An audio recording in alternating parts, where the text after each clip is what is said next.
আল্লাহর হাবিবের যখন বেশি টাকা ছিল তিনি বেশি খাওয়াতেন। এক বিয়েতে তিনি 400 জন সাহাবীকে খাসির গোশত, উটের গোশত আর রুটি খাইয়েছেন। ওয়ালিমা, বিয়ের খাবার। সুবহানাল্লাহ পড়বেন না? আরেক বিয়েতে টাকা পয়সা নাই। এটা হচ্ছে সাফিয়া বিনতে হুয়াই ইবনে আখতাব, ইহুদি রাজকন্যাকে বিয়ে করেছিলেন খায়বার যুদ্ধের পর।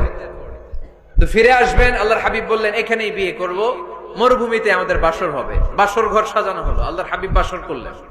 সকালবেলা তিনি বেরোলেন, সাহাবারা ধরলেন, ইয়া রাসূলুল্লাহ, আগে না ওই যে রুটি খাওয়াইছিলেন, আগের বিয়েতে গোশত খাওয়াইছিলেন, এবার কি খাওয়াবেন?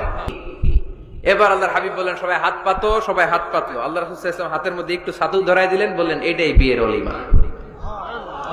সুবহানাল্লাহ বলবেন না? তার মানে যখন সামর্থ্য বেশি তখন ওলিমাতে খাওয়াবেনও বেশি। সামর্থ্য নাই, ছাতু খাওয়াই দিবেন অথবা খেজুর খাইয়ে দিবেন। খেজুরের চেয়ে ভালো মিষ্টান্ন আর হতে পারে